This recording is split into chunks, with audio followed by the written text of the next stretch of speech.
Imagine you're standing in a crowded room at a networking event, your heart pounding as you clutch your business card, desperately hoping someone will see your worth. But inside, you're battling a storm of self-doubt, replaying every rejection from past conversations where your words fell flat and left you feeling invisible.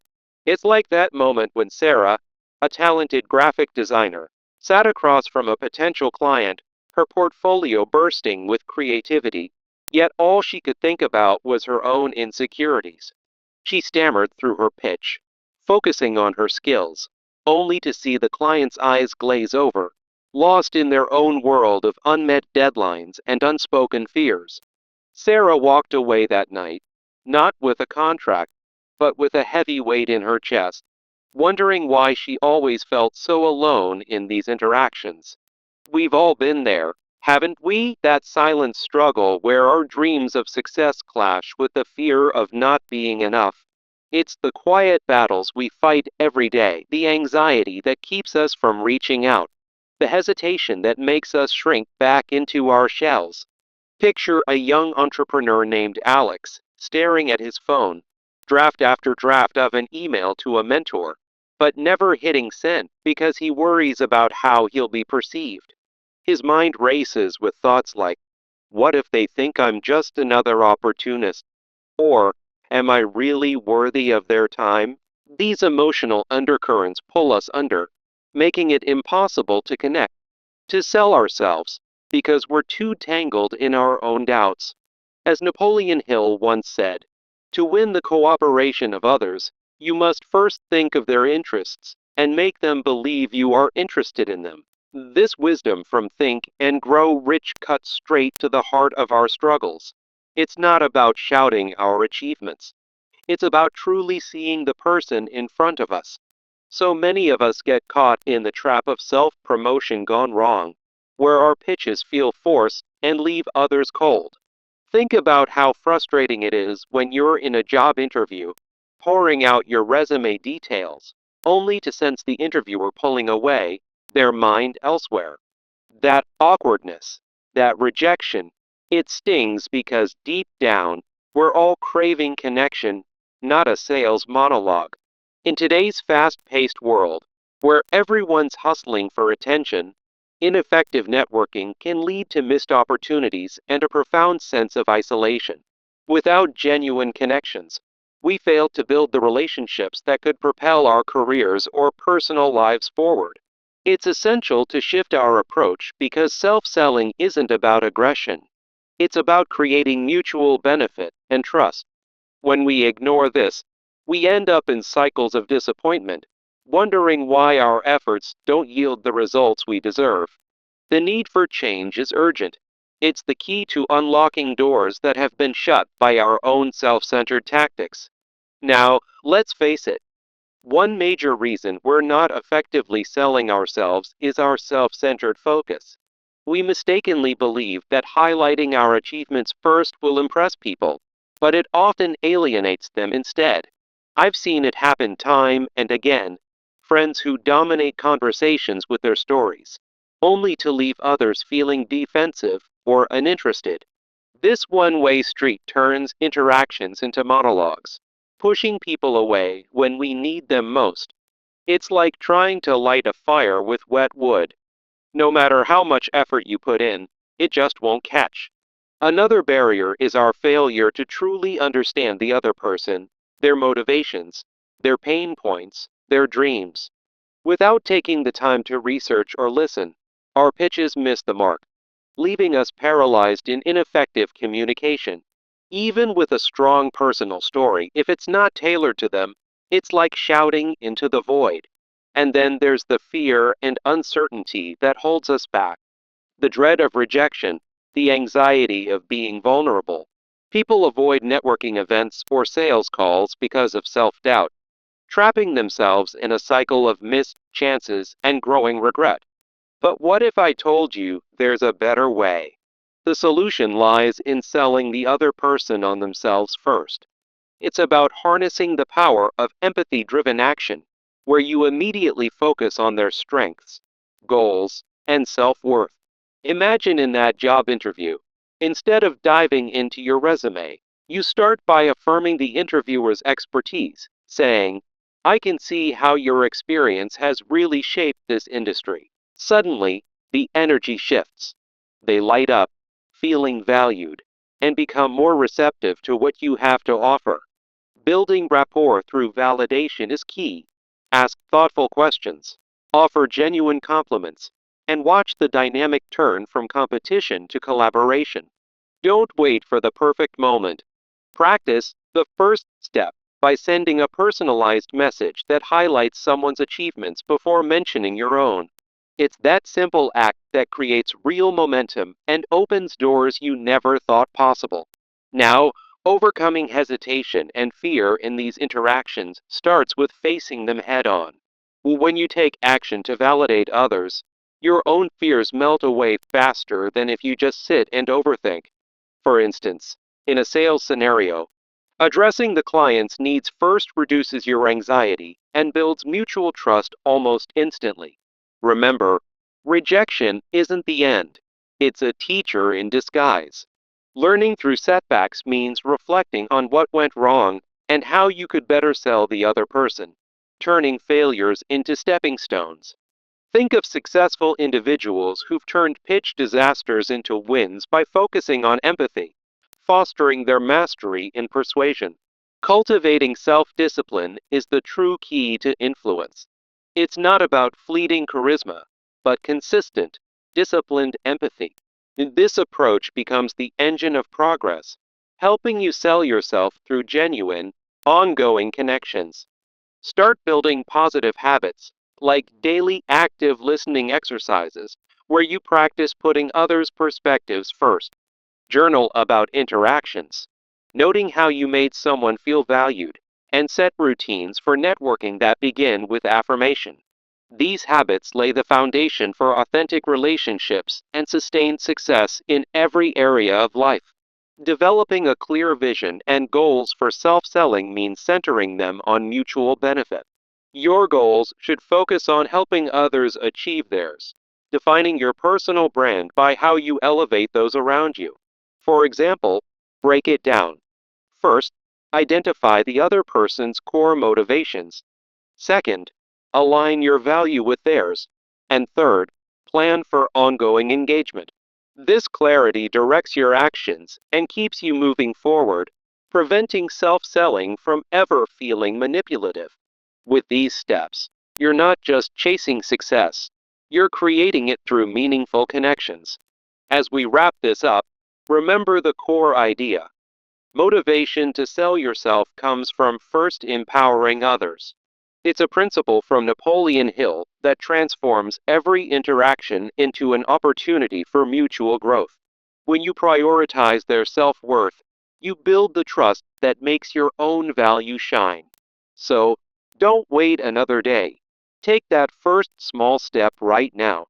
Reach out to a colleague or contact with a message that focuses on their successes before gently introducing your own.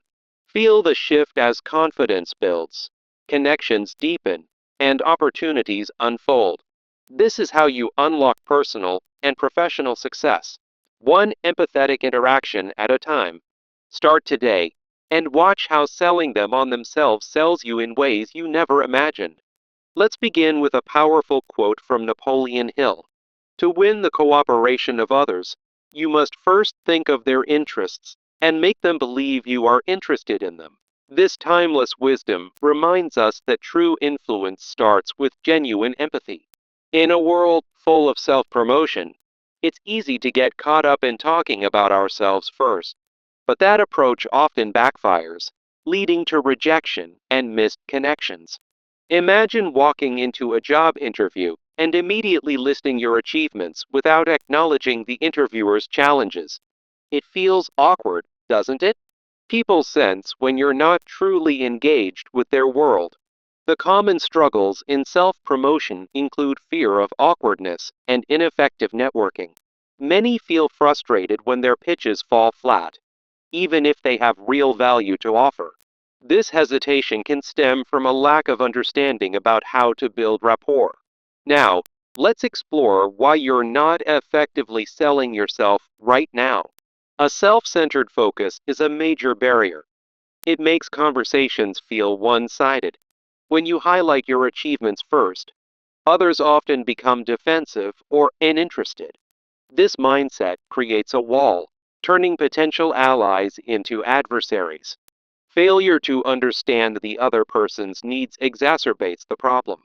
Without researching their motivations or pain points, your message misses the mark. Even with a strong personal story, it falls short if it's not tailored to them. Fear and uncertainty play a huge role in this cycle. The fear of rejection can paralyze you, making you avoid networking events or sales calls. Anxiety about vulnerability keeps you from building genuine rapport. But here's the solution: sell the other person on themselves first. The power of empathy driven action is transformative. It shifts the energy in any interaction.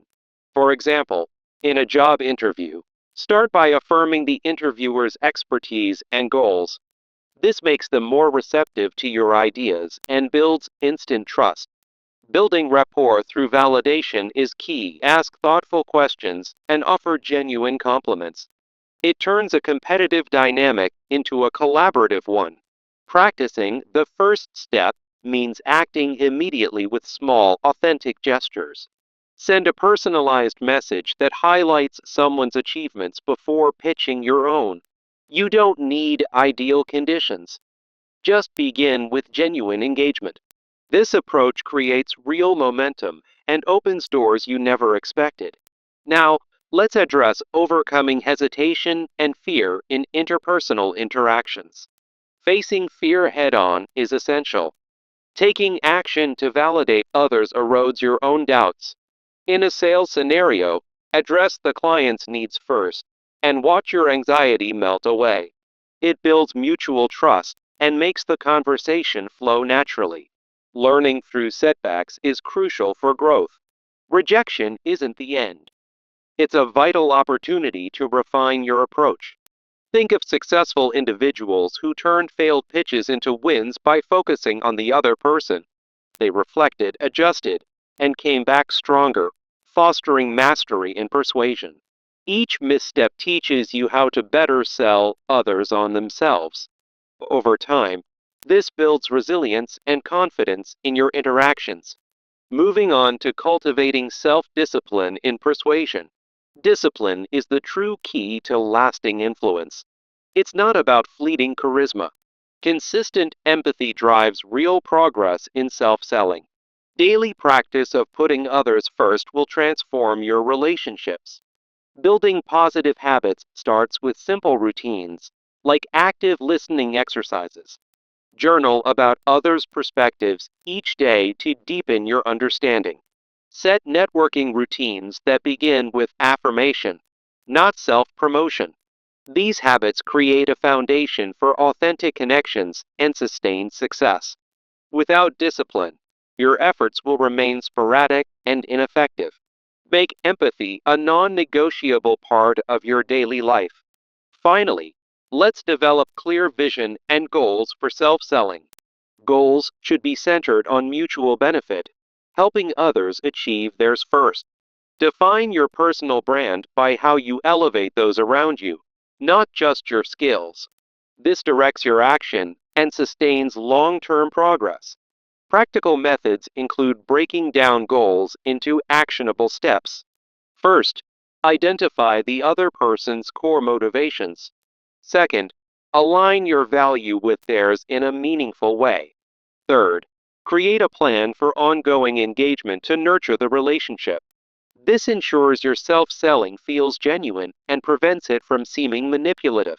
With clear vision, you'll move forward continuously and build lasting influence. In conclusion, remember that motivation to sell yourself follows from empowering others first. Start today by taking one small step, like reaching out to someone with a message focused on their successes. It's the path to confidence, connections, and ultimate success. To begin, let's dive into Napoleon Hill's timeless wisdom. To win the cooperation of others, You must first think of their interests and make them believe you are interested in them. This quote isn't just words. It's a blueprint for genuine influence. Imagine walking into a job interview armed with your resume and achievements, only to find the conversation falling flat. That's the reality for many who focus solely on self promotion. Rejection stings, awkwardness builds, and networking feels like a chore. You're not alone in this struggle. It's a common barrier in sales, social interactions, and even casual conversations. People often hesitate because they fear coming across as pushy or insincere. Yet, this approach leaves you isolated, missing out on opportunities that could change your life.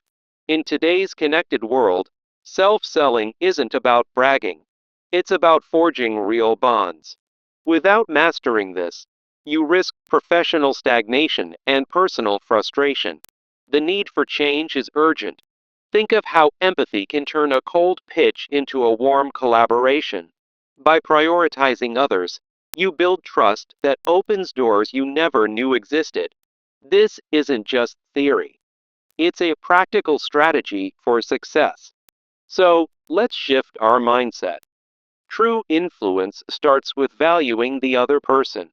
Remember, when you sell them on themselves, you're creating a foundation for mutual growth. Now, why aren't you effectively selling yourself right now? It often boils down to a self centered focus, where you lead with your own story. This makes conversations one sided, pushing people away instead of drawing them in.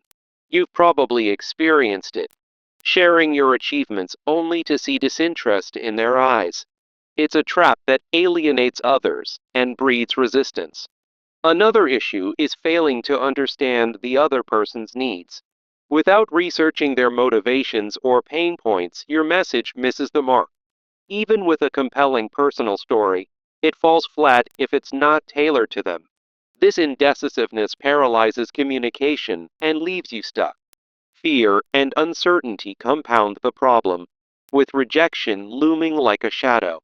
Anxiety about vulnerability keeps you from building rapport, perpetuating a cycle of hesitation. You might avoid networking events or sales calls due to self doubt, reinforcing negative perceptions. It's a vicious loop that halts progress and dims your potential. But here's the turning point: the solution lies in selling the other person on themselves first. Embrace empathy driven action to create immediate momentum. For example, in a job interview, start by affirming the interviewer's expertise. Say something like, I admire how you've driven innovation in your team. It's truly inspiring. This shifts the energy, making them more receptive to your ideas. Building rapport through validation is key. Ask thoughtful questions and offer genuine compliments. Don't wait. Make a clear decision to prioritize them right away. This turns competition into collaboration, fostering a positive dynamic. Practicing the first step is simple. Send a personalized message highlighting someone's achievements. For instance, email a colleague, your recent project was outstanding. It really showcases your creativity. Only then, subtly tie in how you can support their goals. Remember, you don't need perfect conditions, just authentic engagement to get started. Overcoming hesitation and fear in interpersonal interactions is the next challenge. Face your fears head on by taking action to validate others. In a sales scenario, address the client's needs first and watch your own anxiety melt away. This builds mutual trust faster than any amount of overthinking. Learning through setbacks is crucial. Rejection isn't failure, it's a lesson. Think of successful people who turned pitch failures into wins by reflecting on how to better affirm others. Each misstep teaches you to listen more deeply and connect more genuinely. Over time, this fosters mastery in persuasion and reduces fear's grip. Cultivating self discipline in persuasion is where real progress happens. Discipline means consistent empathy, not just occasional charisma. It's the engine that drives lasting influence in self selling. Build positive habits like daily active listening exercises to sharpen your skills. Journal about others' perspectives each evening to stay focused on their world. Set routines for networking that always start with affirmation, turning it into second nature. These habits create a foundation for authentic relationships and sustained success. Developing clear vision and goals for self-selling ensures mutual benefit. Start with crystal clear goals centered on helping others achieve theirs. Define your personal brand by how you elevate those around you, not just your own skills. For example, set a goal to identify a contact's core motivations in every interaction. Then, align your value with theirs to create a win-win scenario. Finally, plan for ongoing engagement to keep the connection alive. This approach prevents self-selling from feeling manipulative and keeps you moving forward. Practical methods include breaking goals into steps. First, research their background. Second, prepare questions that highlight their strengths. Third, follow up with value that supports their objectives. By doing this, you ensure continuous progress and build confidence. Now, as we wrap up, let's reaffirm the core idea. Motivation to sell yourself comes from first empowering others. As Napoleon Hill taught, this principle transforms interactions into opportunities for mutual growth. It's not about you first, it's about them, which ultimately elevates you. Remember, genuine influence is a two-way street that leads to lasting success. So, here's your call to action. Start today with one small step. Reach out to a colleague or contact with a message that focuses on their successes. For example, say, I've been impressed by your recent work. How can I support what you're doing? Only after that, mention how your skills align. Take this action immediately to build confidence and foster real connections. By doing so, you'll unlock personal and professional doors you never imagined. Embrace this philosophy and watch as your interactions become more meaningful and effective. Remember, the best way to sell yourself is to first sell the other person on themselves. Start now and transform your world.